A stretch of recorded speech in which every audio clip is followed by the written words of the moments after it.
ابراہیم علیہ السلام کی آل میں، جیسے کہ اس سے قبل کی تفسیر میں بھی میں بتایا، تاریخ یاد کرو، ایک کرنٹ سچویشن میں آپ کو بتاؤں، دگلی پالیسی۔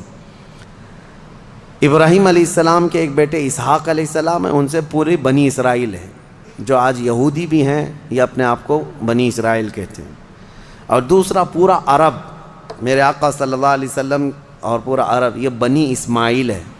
یہ کیا ہے؟ دو باتیں یاد رکھیں، کیونکہ ابھی ایک نیا شوشہ چھوڑا جا رہا ہے، ایک نئی بات آئی ہے، وہ میں آپ کے سامنے رکھ رہا ہوں، ایک بنی اسرائیل اور ایک بنی اسماعیل۔ ابھی جو ہے انہوں نے ایک نیا وہ شروع کیا ہے امریکہ میں، سعودیوں کو، اماراتیوں کو، بحرینیوں کو لبھانے کے لیے، کہ ہم لوگ جو ہے نا کزن ہیں، ہم لوگ جو ہیں کزنز ہیں، یعنی ابراہیم علیہ السلام کے بیٹے کی اولاد ایک اسحاق علیہ السلام کے اور یہ اسماعیل علیہ السلام کے، اور دونوں ریلیجین کو، یعنی اسلام کو اور جیوز جتنے ہیں اور عیسائی ہیں، یہ سب آپس میں یہ کہہ رہے ہیں کہ بھائی بھائیوں کا دین ہے، سب کا دین ایک ہی ہے اوپر جا کر کے۔ تو یہ شوشہ چھوڑا، اور یہ میں آپ کو ایسی بات نہیں کر رہا ہوں، اب اس پر بڑے بڑے سیمینار اور کانفرنسیں ہو رہی ہیں، سعودی بھی اس بات پر اب متفق ہونے جا رہے ہیں کہ ہم سب دین ابراہیمی پر جمع ہو جاتے ہیں، جتنے ابراہیم علیہ السلام کے دین پر تھے سب جمع ہو جائیں گے اب، اس میں یہودی بھی آ گئے، عیسائی بھی آ گئے، مسلمان بھی آ گئے۔ لیکن حقیقی بات یہ ہے کہ دین ابراہیمی پر اگر کوئی آج قائم ہے تو وہ صرف امت محمدیہ ہے، مصطفیٰ کریم صلی اللہ علیہ وسلم کی یہ امت مسلمان قائم ہے، کیونکہ ابراہیم علیہ السلام کے متعلق قرآن میں جگہ جگہ اللہ نے فرمایا کہ ان ابراہیم کان امۃ قانتا للہ حنیفا، وہ دین حنیف، دین حنیف کہتے ہیں سیدھے دین پر قائم تھے، سیدھے راستے پر، شرک میں مبتلا نہیں تھے ابراہیم علیہ السلام، دو خداؤں کا ذکر۔ ابراہیم علیہ السلام کا جو دین تھا وہ یہی دین ہے جس پر آج ہم عمل پیرا ہیں۔ اب یہ جو کزنز کا مطلب آیا ہے، یہ اس بات کے لیے بھی آیا ہے کہ بیت المقدس کے لیے کیوں لڑ رہے ہو، کیوں لڑ رہے ہو؟ یہودیوں کے ہاتھ میں ہے نا، عربوں کو چپ بٹھانے کے لیے، کہ تمہارے ہاتھ میں مکہ ہے، مدینہ ہے، تمہارے کزنز کے ہاتھ میں بیت المقدس ہے، تو چچا بھتیجے یعنی چچیرے بھائیوں کے درمیان اگر کوئی چیز رہ جائے تو کیا فرق پڑتا ہے؟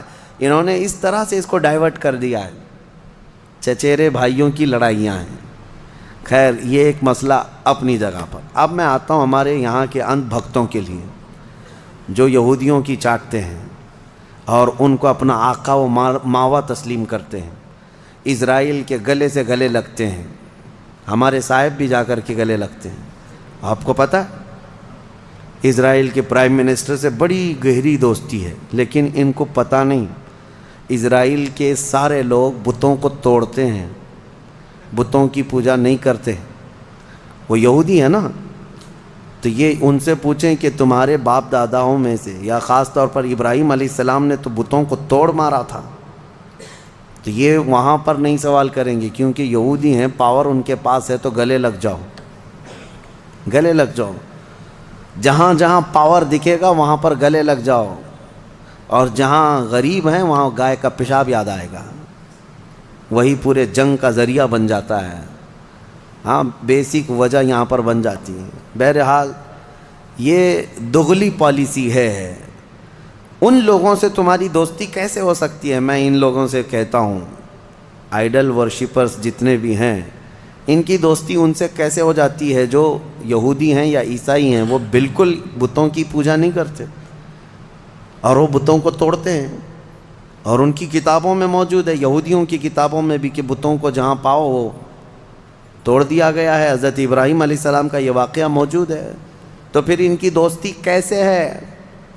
مجھے حیرت ہوتی ہے، کسی نے ابھی پھر سے وہ پاکھنڈی گستاخ رسول کی بک سن کر کے مجھ سے کہا کہ وہ پھر کہہ رہا ہے کہ ان کو فتح کرنا ہے، ساری دنیا میں ان کا دھرم قائم کرنا ہے، صرف اور صرف جو ہے بابری مسجد پر کافی نہیں ہے، وہ کہہ رہا ہے مکیشور بھی حاصل کرنا ہے۔ مکیشور، مکہ مکرمہ اور خانہ کعبہ کو کہہ رہے ہیں کہ وہ ایک بہت بڑے دیوتا کا مندر تھا، وہاں پر پتہ نہیں تھا، اور گنگا جل جو ہے وہ وہاں پر بھی زمزم کے روپ میں بہہ رہی ہے، کہاں سے کہاں توڑ مروڑ کر کے کس کی گردن کس کو بٹھاتے ہو. عادت سی ہے کبھی ہاتھی کو توڑ کر کسی پہ بٹھا دو، عادت سی ہے. ارے کہاں زمزم اور کہاں تم کی. اصاف اور نائلہ دو بت تھے مکہ میں. یہ صفا اور مروہ جو پہاڑیاں ہیں نا، اس پہ کیا تھا؟ صفا پہ ایک بت تھا، مروہ پہ ایک بت تھا. اصاف اور نائلہ یہ دو کون تھے پتہ ہے؟ تاریخ میں یہ بتایا گیا یہ دونوں دو عاشق تھے قبیلہ بنو جرہم کے، اور ایسے کہ یہ چھپ چھپ کر کے اپنے خاندانوں سے گناہ بھی کرتے تھے، زنا بھی کرتے تھے. اور ان کے خاندان والوں نے جب دونوں پر پابندی لگا دی تو ایک بار یہ حج کے قافلے میں آئے اور خانہ کعبہ کے پاس بھی انہوں نے بدکاری کی کوشش کی. ابھی کوشش کر رہے تھے تب اللہ تبارک و تعالیٰ نے ان پر عذاب نازل فرمایا اور ان کے پورے جسم پتھر کے بن گئے تھے. تو برسوں تک ان کے اسی جسم کو لوگ کھڑا کرتے تھے اور ان پر جوتیاں مارتے تھے. پھر دھیرے دھیرے دھیرے دھیرے شیطان لوگوں کے دلوں میں یہ بات ڈالنے لگ گیا کہ یہاں جو بھی صفا مروہ پر صحیح کرتا ہے ان کو چھو کر کے جانا ہے. کچھ لوگ چھونے لگے، بعد میں پھر پوجنے لگ گئے. پھر نبی پاک صلی اللہ تعالیٰ علیہ وسلم نے ان کو بھی توڑ کر پھینک دیا. یہ تاریخ تھی. جو خانہ کعبہ کی طرف برائی کا ارادہ کیا وہ دھنسا دیا جائے گا قیامت تک بھی. جسے اگر یہاں بیٹھ کر کے بہت شوق ہے تو نکلو اپنے گوفے میں اور جاؤ، اور پھر دیکھو اللہ تبارک و تعالیٰ کے عذاب کس طرح سے تم پر برستے ہیں. اللہ کریم اپنے خانہ کعبہ کی ہر زمانے میں حفاظت فرمائے گا.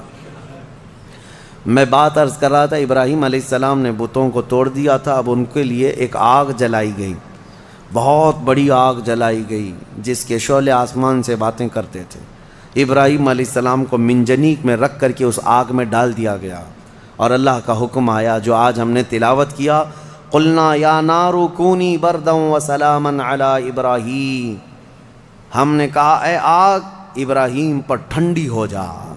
اللہ کا یہ حکم تھا. روایت میں اس وقت دنیا میں جہاں جہاں آگ جل رہی تھی سب ٹھنڈی ہو گئی تھی.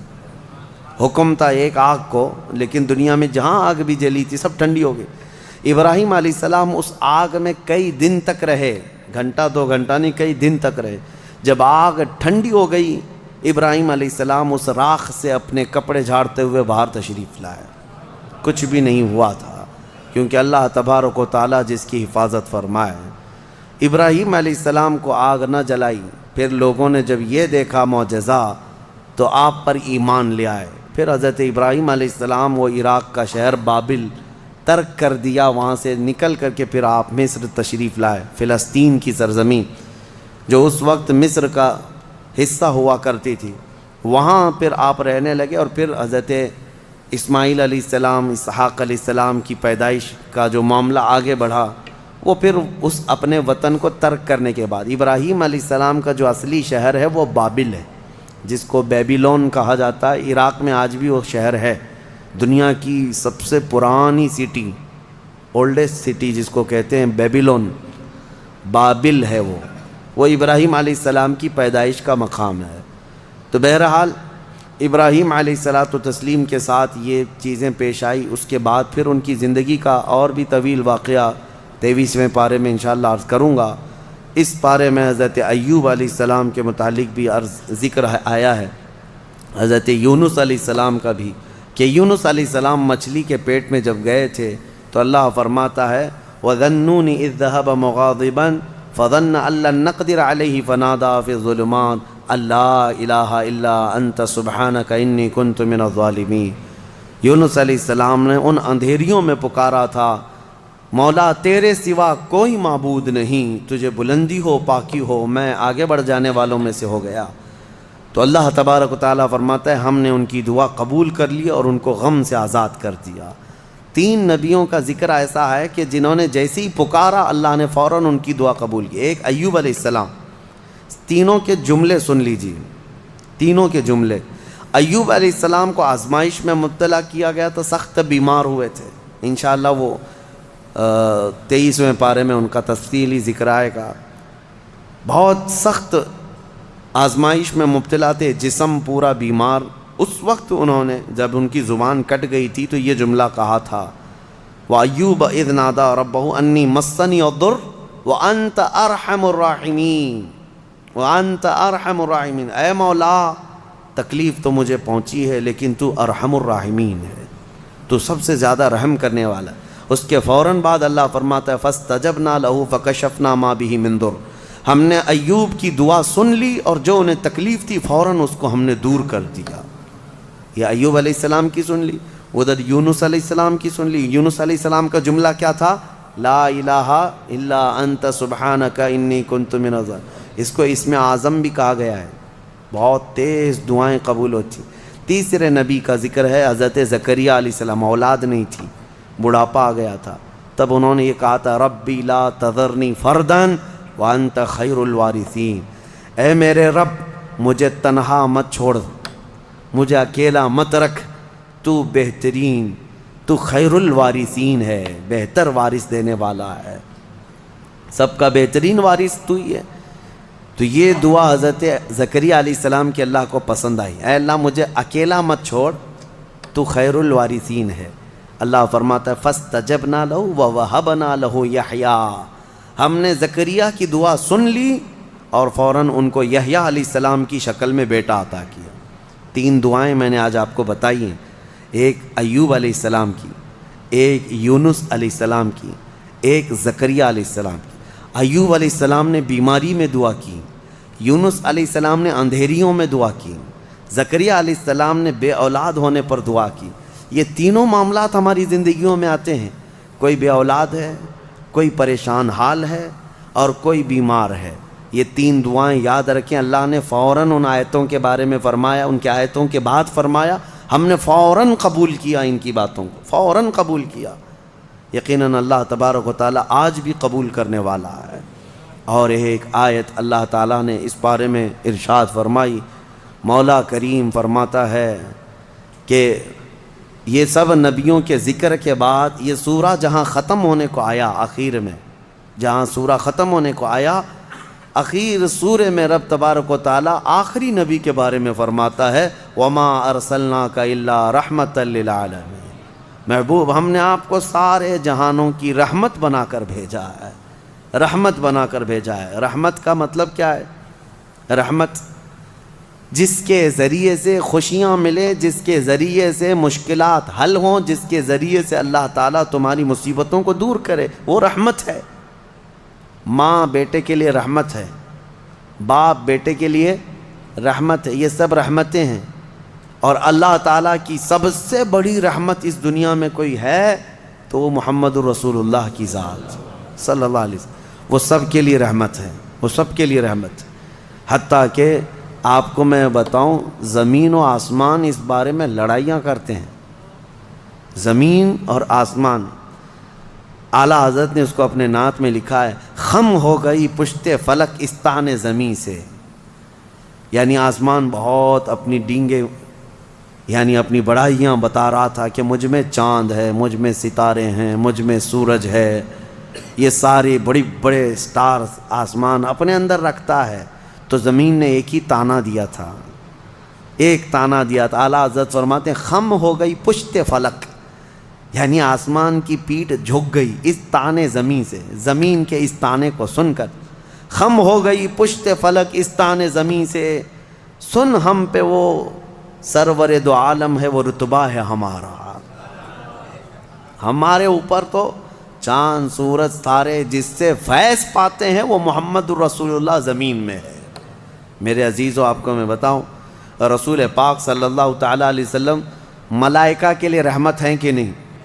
میں آپ سے کچھ سوالات کر رہا ہوں۔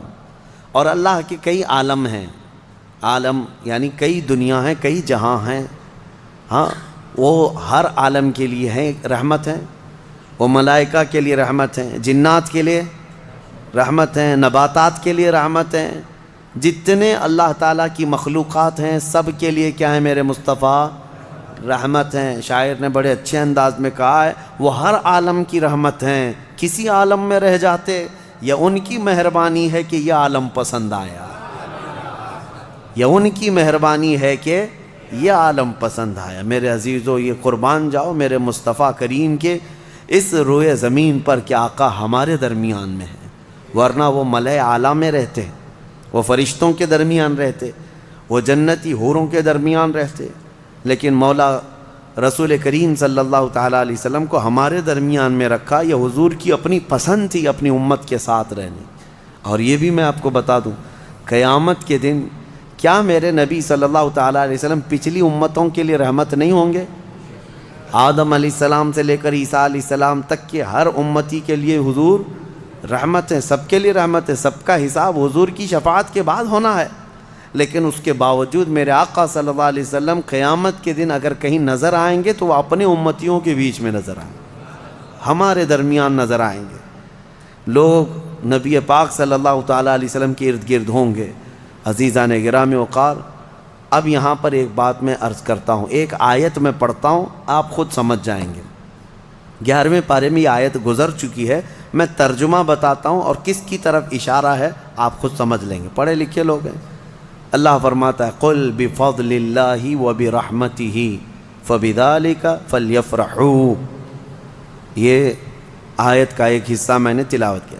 اے محبوب آپ فرما دیں، آیت کا ترجمہ میں کر رہا ہوں، آپ فرما دیں کہ جب اللہ کا فضل تمہیں ملے، لوگوں کو اللہ کا فضل ملے یا اللہ کی رحمت آئے تو خوب خوشیاں مناؤ۔ اللہ نے کیا فرمایا؟ جب اللہ کی رحمت تمہیں مل جائے تو خوب خوشیاں منائے۔ سنیو سمجھ گئے؟ قرآن کی آیت کہہ رہی ہے جب تمہارے پاس اللہ کی رحمت آ جائے تو، اب ہر ایک کو بات پتہ ہے اللہ کی سب سے بڑی رحمت اس روئے زمین پر 12 ربیع الاول کو آئی۔ تو اب جو ہماری خوشیاں منانے کا طریقہ ہے وہ قرآن کے مطابق ہے یا نہیں؟ قرآن کے مطابق اللہ نے فرمایا جب اللہ کی رحمت تمہارے پاس آئے تو خوشیاں منو۔ اچھا، اور دوسری بات، وسیلے کے متعلق کہتے ہیں کہ ان کے وسیلے سے دعا مانگنا جائز ہے کہ ناجائز ہے؟ بالکل، قرآن سے میں بتاتا ہوں، یہ بھی 11ویں پارے کی آیت ہے۔ اللہ فرماتا ہے فقالوا ربنا لا تجعلنا فتنة للقوم الظالمین۔ یہ پچھلی امتیوں کی دعا اللہ فرما رہا ہے پہلے کہ ان لوگوں نے کہا اے رب ہمارے، اے ہمارے رب، ہم کو ظالم قوم کے لیے آزمائش کا ذریعہ نہ بنا، ظالم قوم کے ہاتھ ہمیں مت چھوڑ دیں۔ ان کی دعائیں وَنَجِّنَا بِرَحْمَتِكَ مِنَ الْقَوْمِ الْكَافِرِينَ، یہ دعا تھی پہلے والوں کی، لیکن قیامت تک آنے والا یہ دعا کر سکتا ہے، قیامت تک آنے والا یہ دعا کرے گا۔ کیا؟